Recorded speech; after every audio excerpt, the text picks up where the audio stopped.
understanding the technology that powers the money is essential. Knowing the business drivers that inspire how the money is made is crucial. Bridging the gap between the mind of the technologist and the mind of the business is monumental. That is what TBF is all about. Let's start this never-ending conversation. It's time.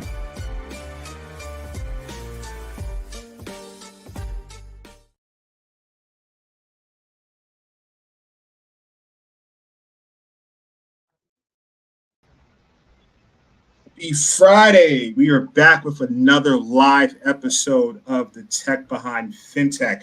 Today's show, Beyond Strategy, building a winning culture for your FinTech.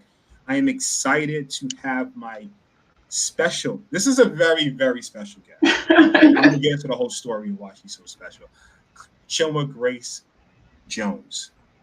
Hello. Happy Friday. Thank you for having me. All right, so let's give some background on this before we get started with the show. Today's show is about culture. Chinwe Grace Jones is my sister. Formerly Chinwe Grace Oswagu. Yes. She got married. Her name is now Mrs. Jones. It's so much to say. So I'm the youngest of our four siblings, and she's directly next to me. I usually call her my twin because we look so much alike. But so let me just tell you this, right? This woman right here has been a major inspiration in my life in terms of computer science. So I was about 10 years old. So we all went to the specialized high school from Brooklyn Tech in New York, very specialized. You can major in different things. She chose computer science. So when she was in high school, my mom got her really a computer, and I saw it as a big toy. So I was like, I want to play some games on it. I was about 10, 11, whatever. So she said, you want to play games? So she gave me this book, right? And it was full of games that you program. The language is Basic A at the time. It was a DOS, Windows-based computer. So I programmed the game, right? I read the instructions, programmed it. Then I didn't know about debugging errors. I had to debug. I was all about the end goal. It wasn't about really learning the language. So anyway, built the game and played with it. Got bored and moved on to something else. But that lit a seed. I ended up majoring in computer science in high school, college, master's, PhD, all that stuff. So I was and when she got out of college, I was still behind her. She started to do consulting. I was like, this is so cool. I'm going to get into consulting, which I did. And then at some point, right, she then just did a 180 and said, I'm out of computer science now. I'm going to get into coaching, culture building, team stuff. And I was like, yeah, I'm not. So I'm going to stick on this path. And, at the time, I was like, this woman, she's out of her mind. Why would you live in this lucrative field? Things are popping. And years later, everybody's talking about culture. She's out here, she has her own company, she's doing team building, she's coaching, she's teaching clients, she's and culture is a big thing. Even I'm around people now in FinTech, and they're saying, you know what? A new CEO comes in, he's like, I have to work on my culture, I have to work on the culture. It's all over the place. So I wanted to do a show today on culture. I had no other than an expert in the game to really walk us through it, especially when we're really on the technology side. Culture sounds like woo-woo, but companies like Netflix, major example of how their culture changed the game. So, that's the background story, and I'm really, really glad to have you on the show today. Thank you. I'm glad to have to be on. I think one of the things you said about leaving the IT field, one of the things when I was in the IT field and I was a part of the team programming, I wish some of the things that I teach in my second career now as a leadership team development was there, because we would have made our lives easier. And I think that's kind of what spurred me on, that there has to be a better way. And I've always been a people person. And so that's what always surprised people when I tell people in my world now that I used to do technology. They're like, what? How did that work out?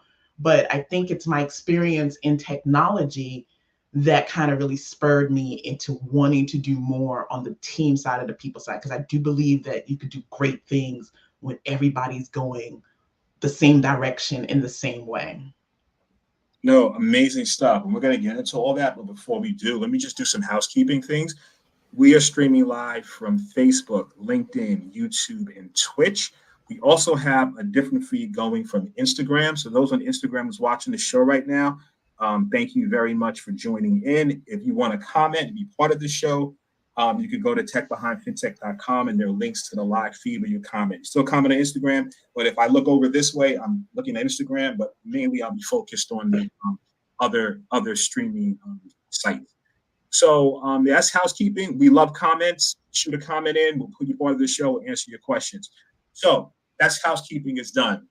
The $1 million question, what is culture? Yeah, culture is a shared attitudes, values, behaviors, traditions. And I want to take a step back. When you talk about what is culture, right? We live in culture in the sense of being from New York, you have a culture, doing certain things in your hobby activities, you have a culture. But when we talk about organizational culture or company culture, I think the distinction is that you share these attitudes, behaviors, values, pursuing a common objective, right? So it's really that pursuit. How are we going to achieve our vision? What are we going to do? How are we going to think? How are we going to behave? How are we going to make decisions? All of this is what culture is. It's that feeling. And what it happens is the shared knowledge brings this level of a strong identity, and it becomes who you are as a company. So that's kind of how I see it. And you see here all the books, they'll talk about that shared. It starts with those values and those attitudes and the behaviors. But when you really think about the company, it's towards the pursuit of that common objective, that vision. That's awesome, man. So it's so funny. I mean, because culture, you know, I hear it in the corporate side, fintechs and CEOs talking about cultures, the executive teams talking about that. Also hear it because, you know, in hip hop is like the culture, right? You know what that means. That's a whole other conversation. So it's interesting that word is used in so many different dynamics, like by so many different entities talking about various things. The thing that always, you know, got me with when people say culture, I mean, we're tech. Well, I'm not going to say we're technology. I'm a technologist. Right? It doesn't seem like you'll let me go, though. You seem like you always want to put me in that place of technology. But go ahead. You have a strong background, so you know I know we work together on various things. So I like to leverage that if I can. But the question I have for you is like, you know, a lot of mindset from a developer or a builder perspective is, listen, I don't care how you feel. Look, we have an objective. We have a goal of what we're trying to get to. Let's just build it, right? Let's put our feelings to the side and just focus on the end goal. I mean, we all have this vision of what we're trying to create, this thing. You know, you're in the fintech space, you're in the whatever space. We're trying to create something that's going to add value to the end users or end businesses if you're B2B. I don't care about your feelings, right? How do you respond to that? Like, what do you say about that? I mean, when you really take a moment to think about that, because, you know, I get this a lot too about, you know, keep feelings out of work or whatever, but we're all human behavior. Like, however you're going to execute, you need people, and people come with feelings. And guess what? Those feelings drive your behavior. They drive your actions. They drive your decision. You can't separate your actions from your feelings. It's your feelings and your thoughts that are the driver of your action. And that's why you hear all those people talking about culture, because they realize they want everybody to have that same momentum. They want everybody to have that same kind of ownership. And the only way you're going to do that is if you tap into making people feel good about what they need to do, what they need to accomplish. And get it, there are times where you could just drive and say, look, I don't care about your feelings. I'm just going to drive about the results. But what happens after you get the results? Usually what happens is people don't want to do it again. So it's not sustainable to keep up with that kind of attitude. It's like, you know what? We did it, we accomplished it, but I don't like how I felt through the process. I was stressed, I was overwhelmed. I don't want any part of it. So then you start losing talent. So that's kind of what I say about that, that feelings drive the behavior and the action. And then if you go to just looking at the driving results, it doesn't become sustainable, especially in holding on to your talent. So that's interesting. You know, you look at the market right now, there are a lot of layoffs going on. You have a lot of people dissatisfied with their job. I heard a quote. It's not a quote, but it's a term, quiet quitting, right? Especially in this remote world, people are just literally just they're still employed. They're just not really working anymore. They call it quiet quitting. So you see a lot of people that are not as passionate about what they're doing in terms of in this field, right? Because they're like, why am I going to invest this much if I could be laid off next week, or I see another offer, I'm out.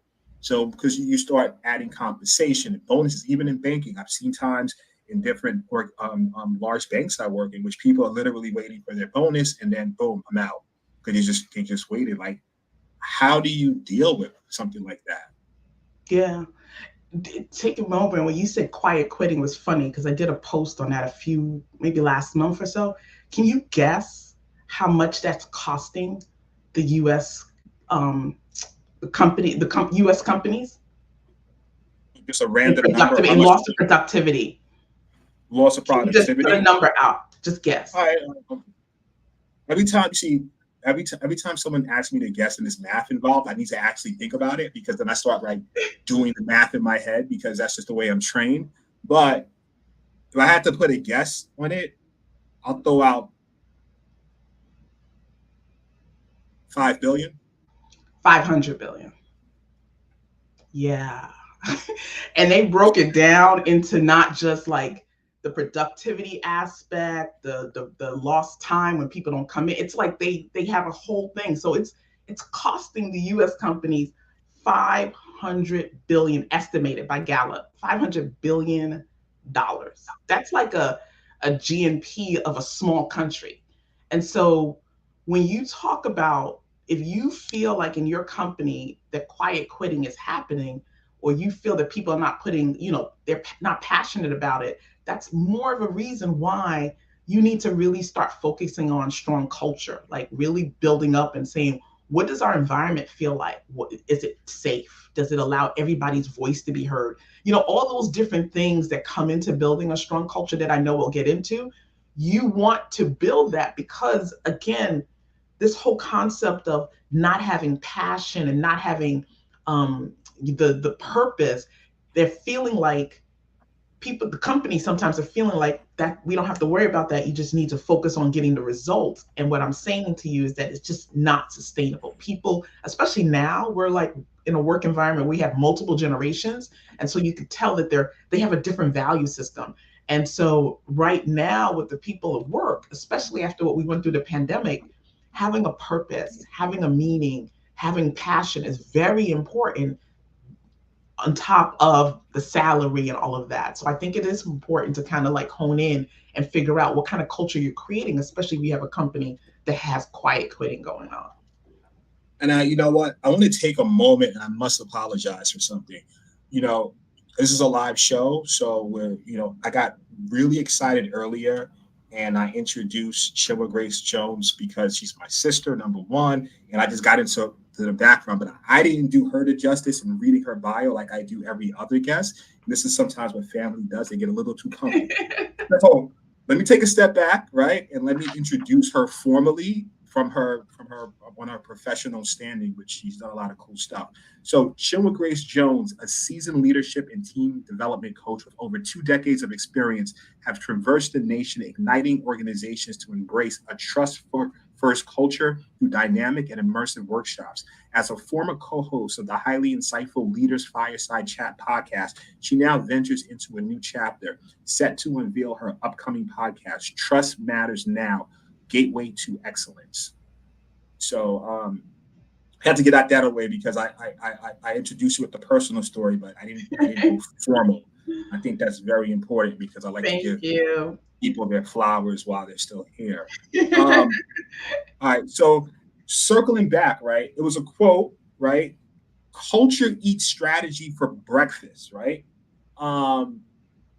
Explain that.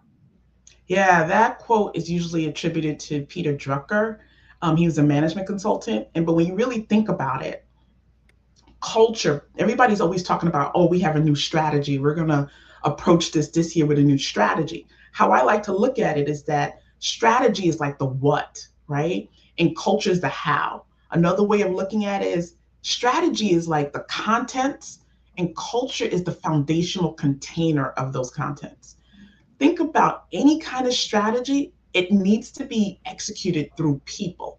If the people don't feel a strong sense of ownership and identity and purpose of what they're doing, that strategy is going to be executed differently than someone that feels strongly, that feels committed, that understands why they're doing it. So I really believe in that quote that Peter Drucker, I think he quoted, he said in one of his books, but you've seen a lot of other people take it and build articles, but it's really like, it doesn't matter the strategy, unless you are clear with how you have those people moving, that strategy might not get executed the way you envision it. Another thing that people do is that they'll see the trending strategies, right? Like what's trending, what worked for this company. And then they'll try it and then find out it didn't work for them. And that's because of that culture thing. Maybe they didn't have the right people to execute that strategy. So you really got to, like, I don't think they're mutually exclusive. And I think that sometimes we treat it that way. I think you got to look at it side by side. Like, what is our culture? What is it that we want to accomplish? What is our strategy? And do we have the right culture to execute that strategy? But you really got to think about that culture part piece. I mean, it's an interesting thing that you just brought up, and I want to quote it correctly. Correct me where I'm wrong. You said that the culture is the container, yeah, and the strategy is the contents of that container. Yeah. Really, really interesting. Yeah. You know what you also hear sometimes from the other side. You have a person who interviewed rock star, absolute.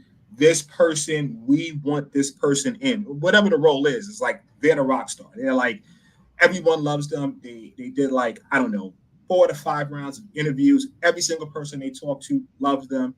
That person goes back and says, you know what? I just didn't gel with their culture.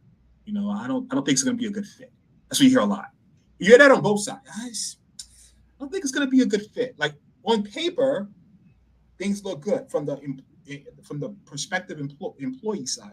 This company looks good. The numbers are great. Bonuses. I like the role seems very interesting. And from the employer side, it's like, yeah, this person's resume, background, everything checks. Both go into a room, right? On the employer side, like, I just don't think it's going to be a good fit. The other person's side, yeah, I turned it down. Talked to the recruiter. I turned it down. It's not a good fit. And that word, a good fit, right? That to me always found that word interesting, because I think that relates to culture. What are your thoughts on that? Yeah, I think I commend anybody that can, at the hiring stage, on both ends, the people hiring and the people looking for the job, to pay attention to the cultural fit, because I think that we lean towards paying attention to the functional skills and paying attention to the results. And you see that a lot. It's very common, especially even on the top, when you'll have like an executive and you say, we need this executive to come in. And what they spend their time realizing, the way they achieved it in the other company, they can't do it in this company because they don't have the right culture. They don't have the right mindset, of the collective mindset of the people saying, yeah, we can get with this. Like, if you want to have a strategy or come in with someone that's all innovative and having all types of doing different things and doing high risk, and you bring it to a company that is not used to doing high risk, that's used to going through like 10 different decision makers to make a decision, it's just not going to work out. So what this person did on this company sounds really good, but you come and bring them to this company with people they're resistant to change, he's not going to have the same results. So that's kind of how I see that fit thing. And I really applaud people when they actually take the moment to kind of feel into the fit. I don't care. Like, you had a show 2 weeks ago or 3 weeks ago about early college grads going in, and you want them to pay attention to that, because that's going to determine how they thrive. Are they going to thrive in an environment like that? That's what they're really talking about. And the environment is mixed in with so many things: the leadership, the ways, the rules of engagement, the policies, how we go about doing things, how we praise each other. It's a lot of different things. I applaud people when they pay attention to that. Listen, to the rest of my family, I just want to acknowledge that my sister watches my shows. That's it. Full stop, period. I think we should acknowledge that. We said a lot, but let's talk on that point. She actually watches my weekly shows, and I appreciate that. But not weekly though. Okay. You have to ruin it. You can Sorry. No, it's okay. I want to be true, and I want to be transparent. but back to what you said, right? A couple of things I want to talk about there. Two things actually. The first, right? A person who at one firm high risk comes in, can that person be a change agent, right? Can you say, you know what? I understand these guys have a lot of your bureaucracy. You have to go through all this red tape to get things done. But sometimes companies bring this person to be a change agent. We think that you can shift the culture, can move us in a different direction. How does one deal with that? Like you're. Yeah, I do think that people can do a cultural shift, but it's how they approach it. And it's also what level they're coming in at. So if you're coming in at the middle management level and the people on top of you are very strong in doing it the way that they've done it, it's going to be hard to make that shift, right? You have to have the buy-in. You have to have the buy-in on the up, all the way up and all the way down. If you come in, let's say it's the top guy, the CEO, and what you'll notice when these top CEOs come in, they'll share their vision, they'll share their plan. And when they notice that the people underneath them is not buying in, or they've given them the space to buy in and not buying in, you'll notice that they start replacing them with their people to get that kind of shift going, so that it's not just one voice saying we need to do this. It's multiple, because you need multiple, almost disciples, right? You need multiple people helping you be change agents. I don't know if I've ever seen a situation where you just have one change agent going through. You just need to start finding your champions, right? And then releasing it. But you have to also understand too, I mean, it's setting the clear vision of what you're trying to do with a culture shift, but then also being kind of conscious of what you have to work with presently, and to really kind of outline what is the type of characteristics that we want to show in this culture, and how do we want to behave, and to really kind of assess and start assessing in the company, do we have this right now? Is it going to be a total turnover? You really have to kind of do some assessment, similar like you would do with your finances, to kind of pay attention to what is the plan to make this culture shift. No, that's awesome. Listen, we have a comment from our audience. We love our audience comments. Keep the show dynamic, interactive. So I'm going to post it on. DA Woodland, I experienced that when I interviewed with Amazon. Shouting the company's name out. That's what's up. And after the first interview, they were not a good fit for my professional goals and brand. So there you go. Yeah, thank you very much for your comment. Thank you so much, DA. It really doesn't matter the big company, the small company. There's actually a site that I stumbled upon called Comparably. And, especially in this day and age, I think companies need to pay more attention to the culture. And Comparably, I don't know how to, the way they put it, but I'll see if I can find that link. What they do is they actually compare companies and their culture by getting kind of insight from the employees. And so this allows employees to go to these sites and kind of see. And they have an article, somebody did an article, I think it was them, about the 30 fintechs that explore. And they looked at all the different companies, the big ones, Stripe, Coinbase, all of them, Chime. And they started to really show what the employees were saying about the culture. And they look at it from different dimensions. So you can kind of look at that site to see, okay, what is the feel? Let me see before you even start to apply, or maybe you can apply and see for yourself. The other thing too to keep in mind is that sometimes you'll have a company where they just have different cultures in different regions or different divisions. And so one division could be really a fit for you, but the whole company in itself might have a different feel. So you see those type of things too. One of the things recently I came across, I would understand, right? New CEO joins a firm. Firm is doing good, right? Small shop. They have a good product. They thought about very, very efficient team. And it's some things that in the Netflix No Rules Rules is a book they address dealing with small teams. But small team, new CEO comes in. My priority is culture. To the small team's perspective, you're like, okay, that's interesting. You know, we kind of we all gel well, right? Do a couple of no-look passes, everything's working. And, you know, what's the view? It's like, because from the employee side, it can be like, well, things are working. The CEO side is like, well, I want to change the culture. And that, I was always fascinated by those two perspectives, right? Like, are you changing the culture for changing the culture's sake? Are you first saying, okay, what's not working? Like, how does that, or is it just, all right, I'm coming in from a leadership perspective and I want this culture to gel to work like my previous successes did? Yeah. What's your take on that, and how should a new CEO address that?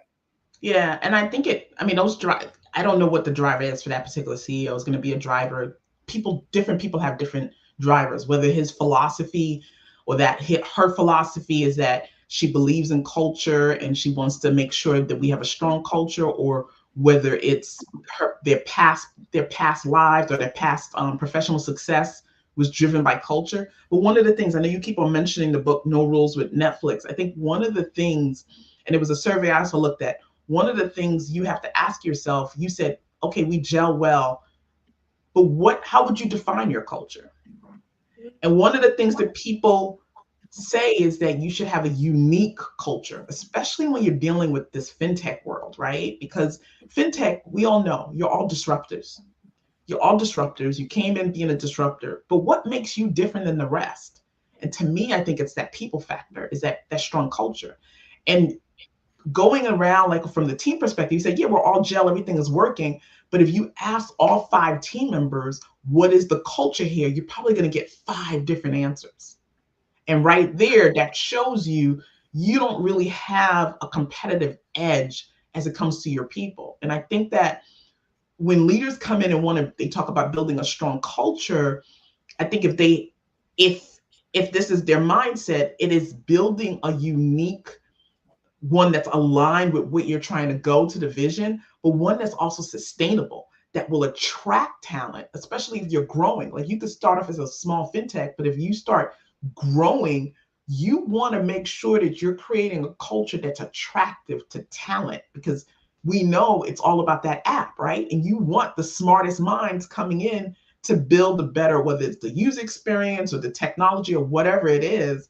So I think, to me, when I hear that, it might be some of that, right?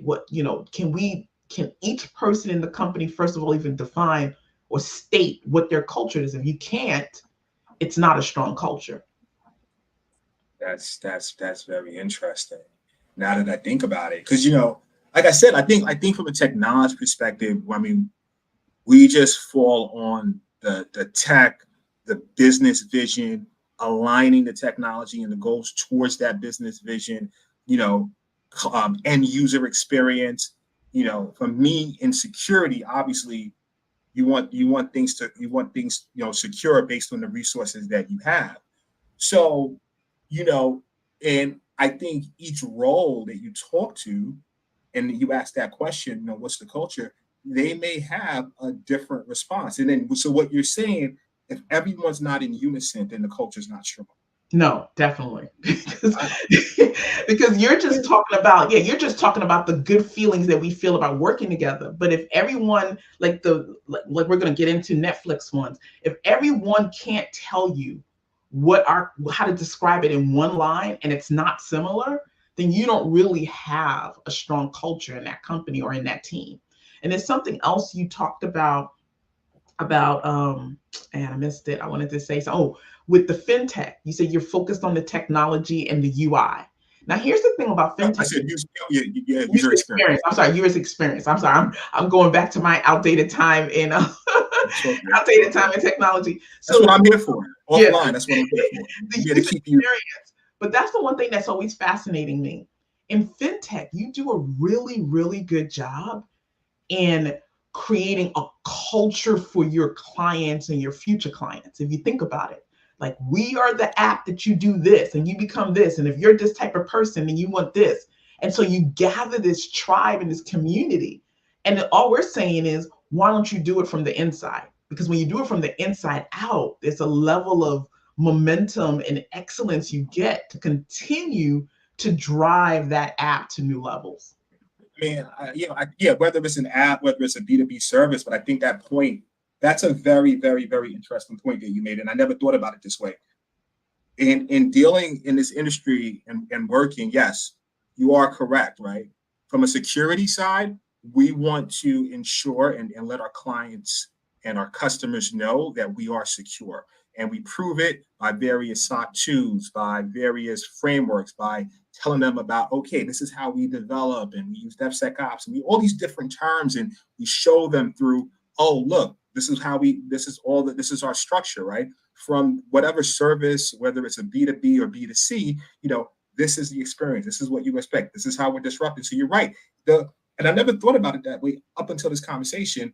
It's heavily focused on the end user experience and that culture, convincing them that, we are a service for you because you want this, you're interested in this. So we're basically, I'm having like an epiphany here, so I'm getting so excited. We're essentially, right, like saying, here is the culture that we're presenting to you and how we can better service your business or better service you as a user. This is all the benefits. This is how you should gel in the system. How do you now take that same thing and do it internally, right? That conversation is rarely had. Yeah, it's the same intention, though. It's the same time and effort and intention. And just think about it. You said convince them of this culture. When you are the culture, right? When you are like the same things that you're helping, and that's what you'll see in that site that I was looking at, reading the employees of different fintech companies.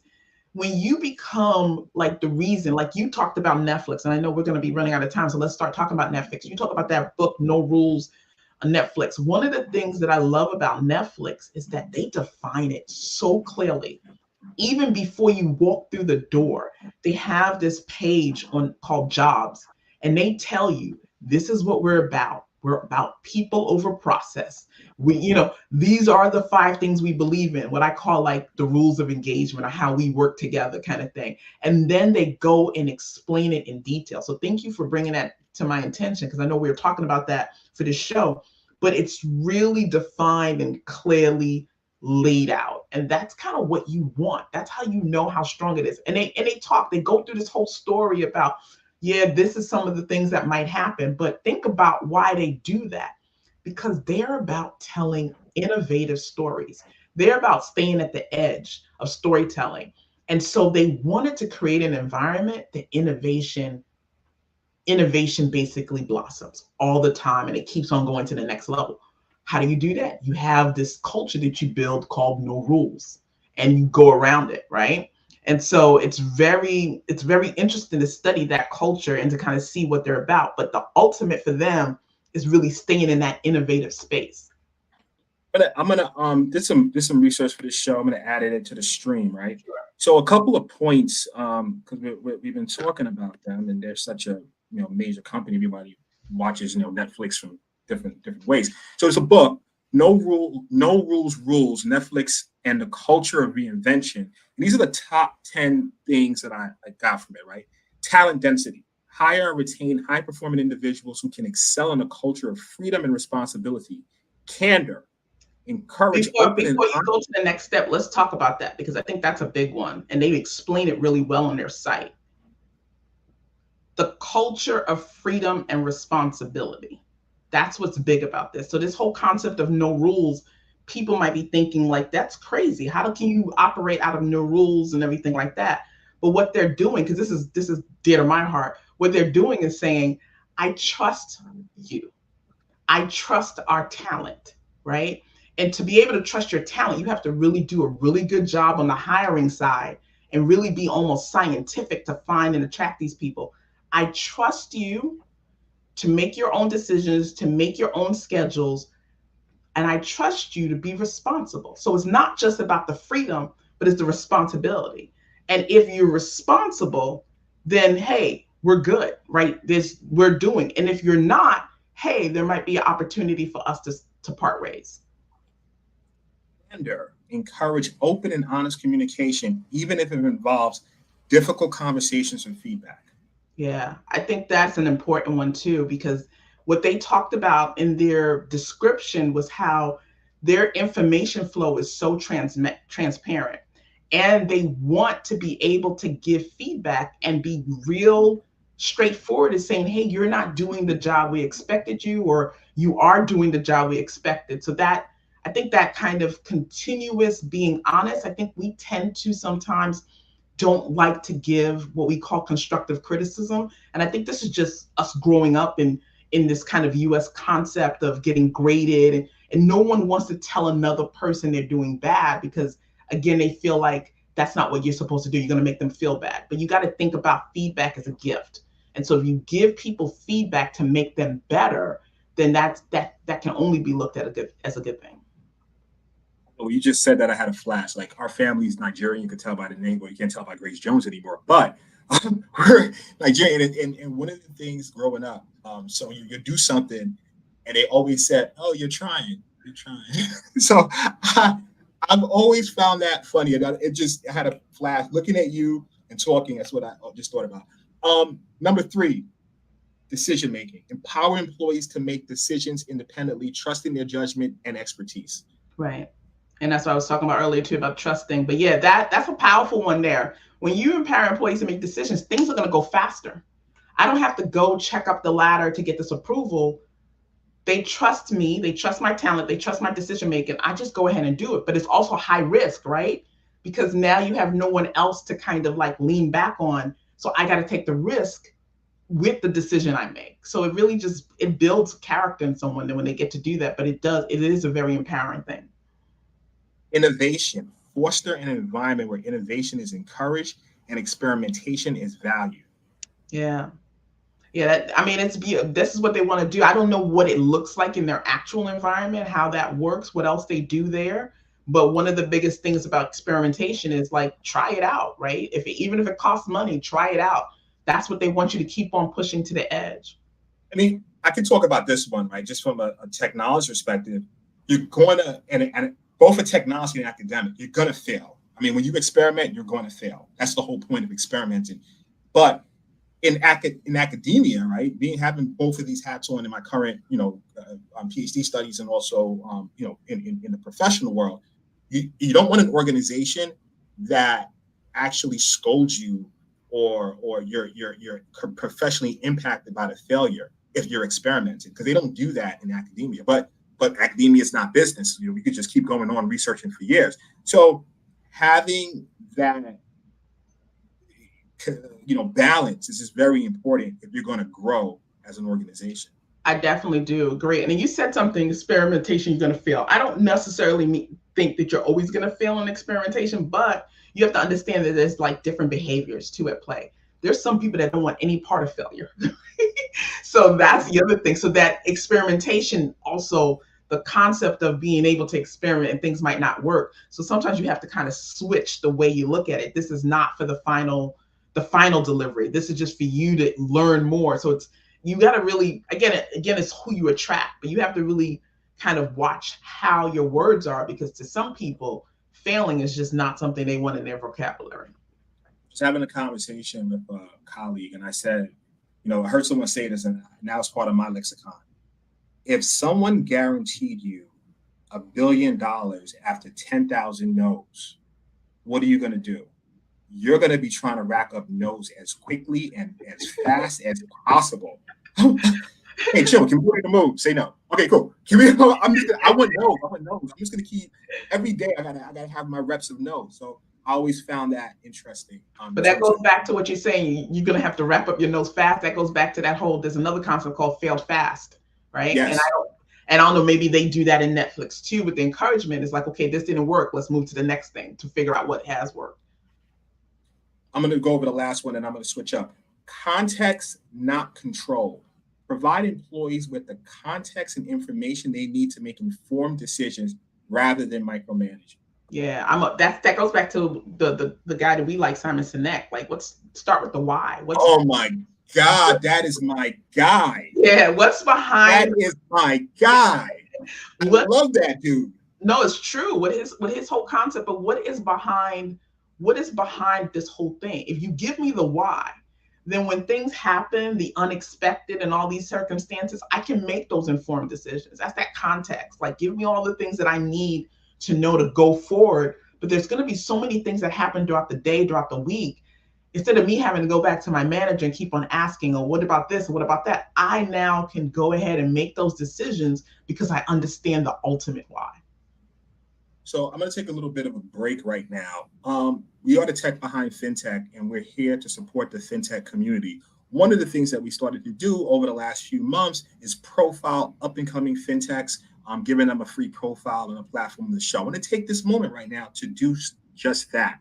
So the company we will be talking about, let me pick this up, is Thames Africa. What does Thames Africa do? Thames Africa provides an automated financial management platform for businesses globally. Why Thames Africa? Thames Africa has active businesses from over 30 countries using their software, Thames Book. Thames Africa provides AI-powered automated processes for businesses to manage their financial activities. You can find them. Their website is https://tyms.africa. Just want to give you guys a shout out. Now back to our discussion. We have a comment from the audience. D.A. Woodland's killing it today. I love your comments. Keep them coming. All right. Identification with company culture is absolutely crucial in business development. When employees believe that they are inextricably a part of company/organizational culture, the most entry-level resource is motivated towards becoming a business developer, which is crucial to economic growth.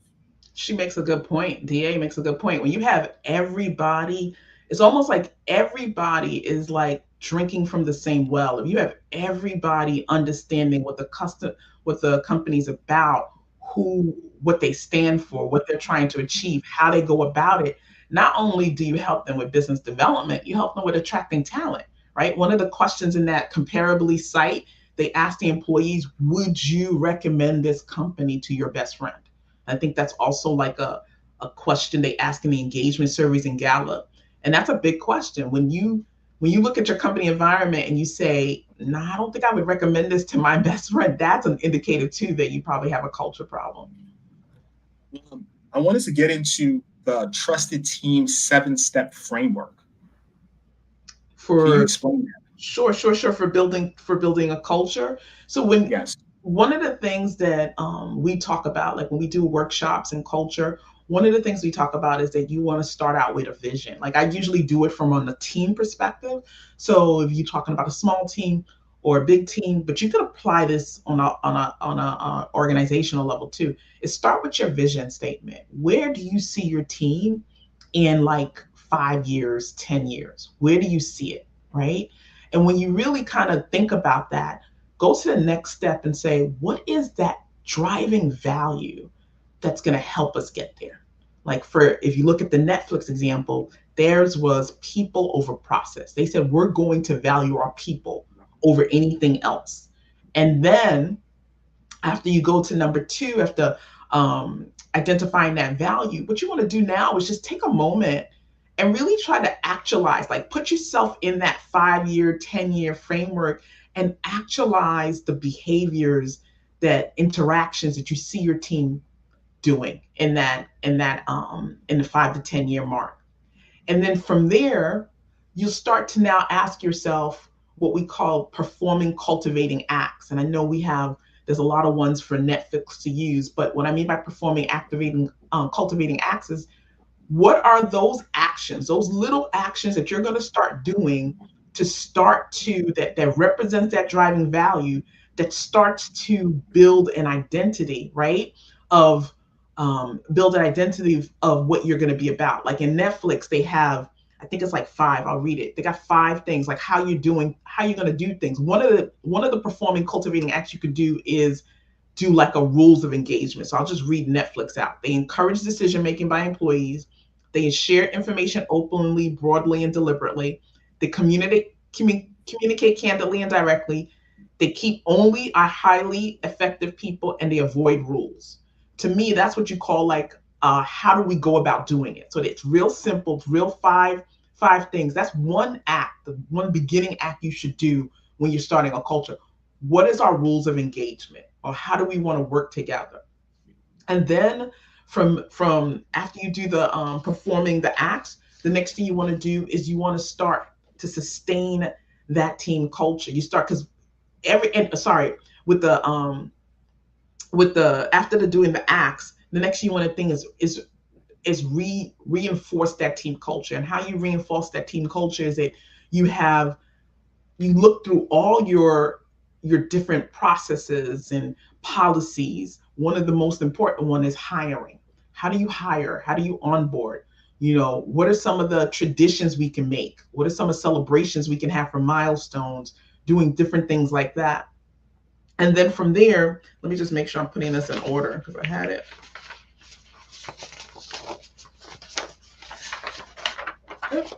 Okay, here we go. Yep. So sorry, 5 is enrich your environment. And then 6 is reinforce your team culture. And then reinforcing your team culture, you want to keep yourself accountable to what you're saying that you're going to do, right? Because there's things that are going to happen, and you want to make sure that everyone, and how do you keep yourself accountable? It can be the same way you do with KPIs or financials, is maybe it's scorecards. Maybe you catch someone doing something that represents your culture, different things like that. And then the last thing is you want to sustain your team culture. And what I mean by that is you want to make it strong through the stress points. You're going to have stress points throughout. And instead of abandoning this new culture, because anything that's going to go from new to normal is going to take time, intention, and effort. So instead of leaving it alone, take a moment and allow that culture, the culture you've defined, right, to actually serve you. Like, how is it going to serve you in this stress point instead of you leaving it alone? So let me just kind of like go over them real quick. Is start with a team vision statement, highlight your driving value, actualize these behaviors and interactions, perform cultivating acts. This is key. Like, what are the acts that you're going to actually start doing to nurture this culture? Enrich your environment, not only the physical environment, but the context. Reinforce the team culture by keeping yourself accountable, and then sustain the team culture even through the stress points.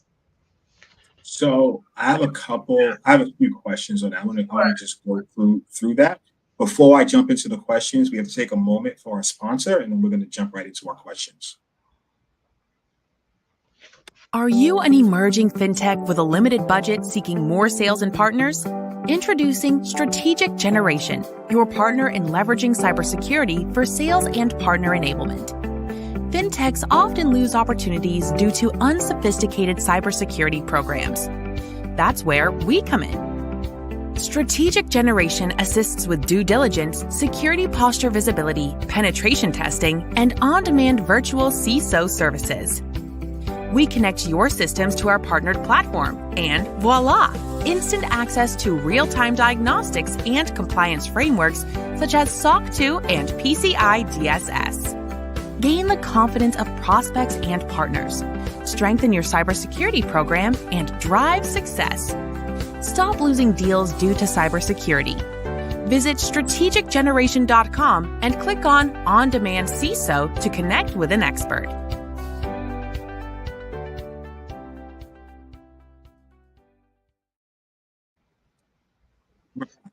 I want to get into the enriching of the environment, because you said not just physical, especially now that we live in a remote, well, a lot remote, some are hybrid, but especially after COVID.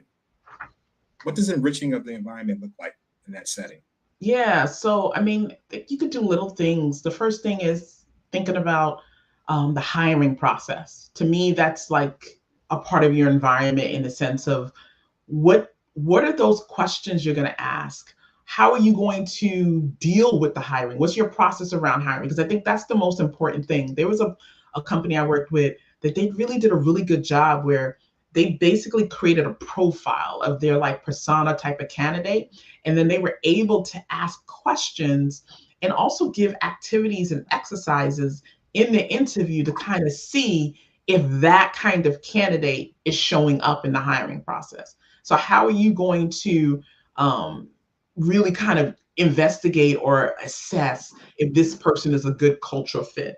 The other things, you could do different things in team meetings, you know, how you end, how you close the meeting, how you carry the meeting on, all depending on how you are doing your, whatever that driving value, whatever your culture is about. Traditions, that's another thing that I consider environment. What are those traditions you're going to have? Because if you think about a regular cultures, they have traditions. What kind of traditions can you create to kind of say, okay, this is what we do to kind of really strengthen our culture? And it could be, you know, the normal ones are birthdays, anniversaries, holidays, but yours might be something totally different based on what your culture is about. How do you celebrate? You know, that's another thing that you notice in culture is we do celebrations.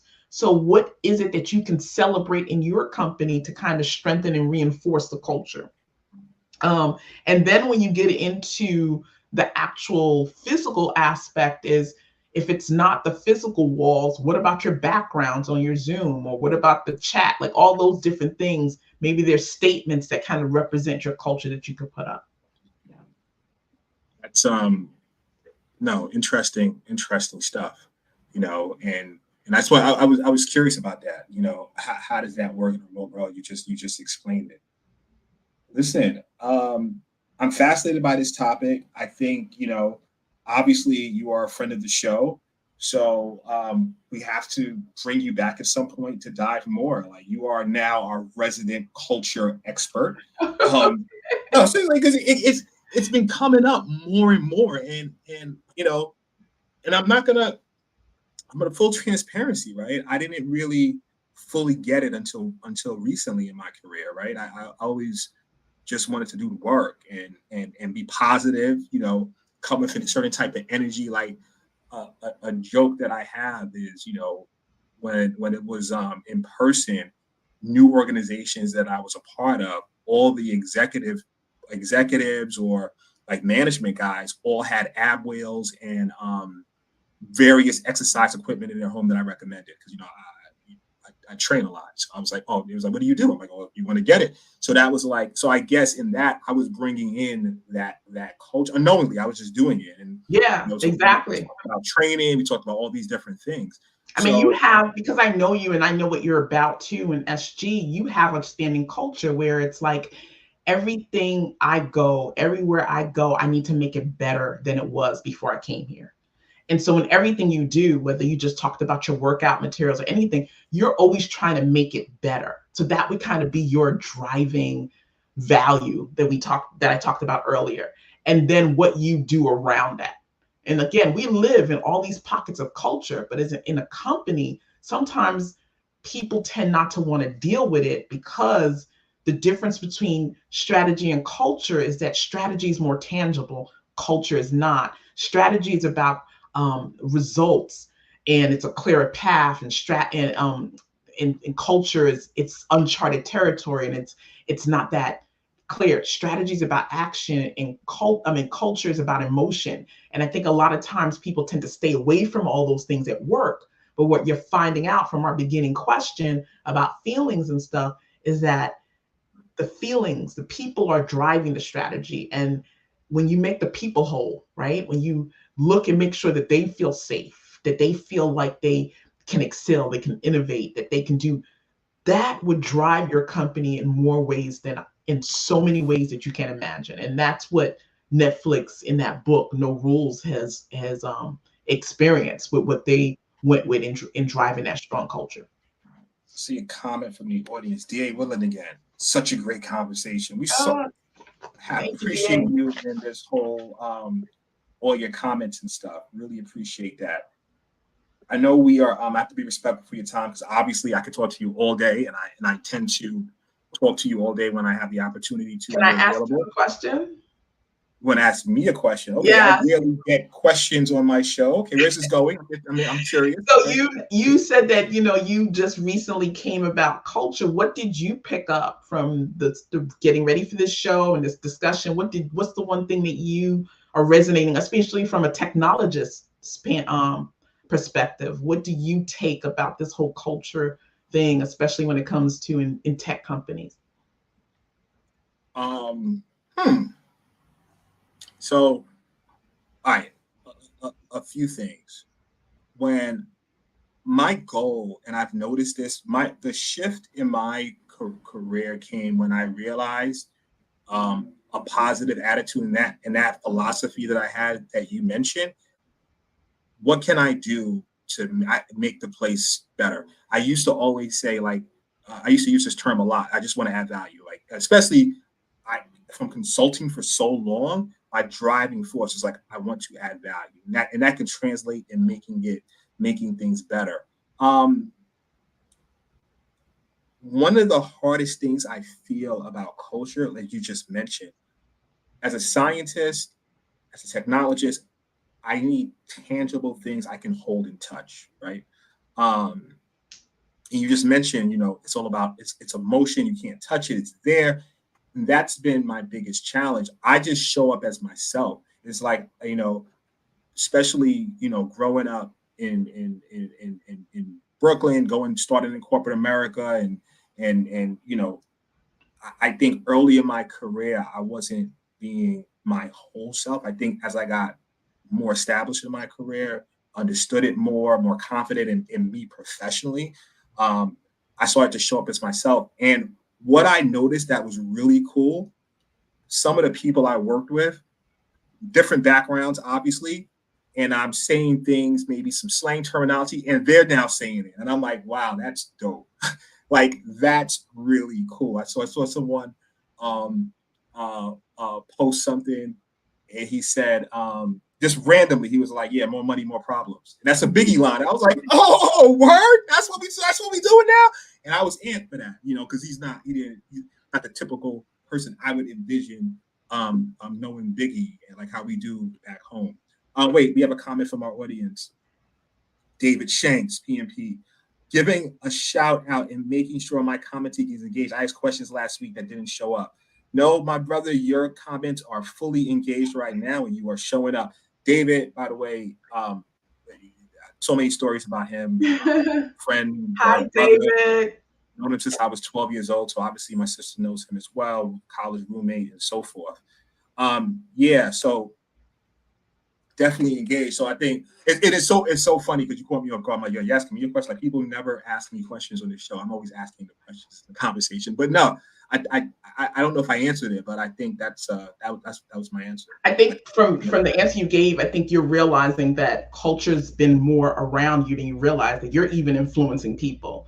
And when you're and that's the whole point, right? The whole point is to build enough a strong culture that there's a momentum behind the people in your company going towards that common objective. And I think if I can leave one thing for the fintech world is just think about all the effort and marketing you do to create that culture for your customers and your prospects. And then think about, what if we took a moment and do that internally? How far that would go in that investment conversation? How far would that go in building customer trust? How far would that go in scaling up, in attracting talent? Like, really take a moment and say, what if we started to take that same intention and effort as we market our product to our potential customers and now build that same kind of culture within? How far can we go?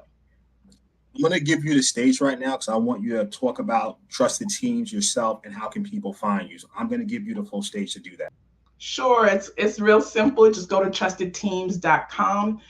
We are a leadership and development team company, and we help companies do a trust-first culture. But if you want to message me, go to trustedteams.com, go to the end of the website, and there's a message box. If you want the 7-step framework and me to email it to you, I can do that too. But I can be found on trustedteams.com. Right. Listen, so appreciate you in more ways than one. But right now, in this moment, because my in yoga, I take yoga, right? We talk about being present. So presently, I am being present. I appreciate you being on the show. This discussion was awesome. I take back all the things I said when you left technology to go into this world. I see that it's working very well for you. And thank you for being a guest. You're a friend of the show. I think when things come up, we like to be really current on this show. So when things come up regarding something that's related to culture and employee, I want to bring you on and we can discuss it dynamically, really talk through it. Sure. So I'll bring you back for that. There's a lot of different scandals that you've talked about in your news that drives from not having that kind of culture you want to build. So yeah, definitely. Thank you for being, I'm a friend of the show. I'm excited. Thank you so much. In order to be a friend of the show, you have to be on the show and I have to get a good vibe from you. And once I get a good vibe and the conversation's going, I'm like, yo, you're a friend of the show. Okay, I'm so happy I graduated. Thank you so much. 100%. Okay. Listen, to everyone who tuned in, all the commenters, D.A. Woodland, David Shanks, thank you very much. All those DMs who get behind the scene, really appreciate you. Those watching from Instagram, I'm going to shout out some names: Jewel, Rod, Joe, Steve, a couple of people watching, some people I grapple with as well. Appreciate you guys for tuning in. Thank you. Hold up.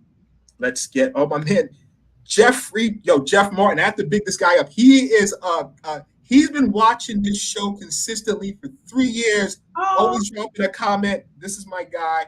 Really appreciate you. He says, happy Friday. Thanks, Sean and Andy, as this was a great discussion. So it's posted. This is the website. Thank you, Jeff. That was nice. Okay. Love that. Yeah. So that's what we have to say. So everyone, have a great weekend. Happy Friday. Have a good weekend. For another show. You can catch us, Tech Behind FinTech, every Friday live, 12 p.m. Cheers. We're out. Cheers. Take care.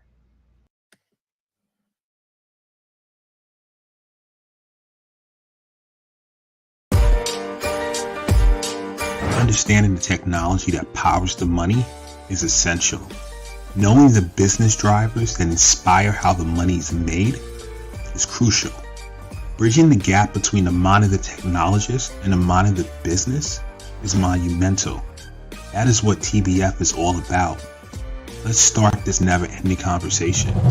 It's time.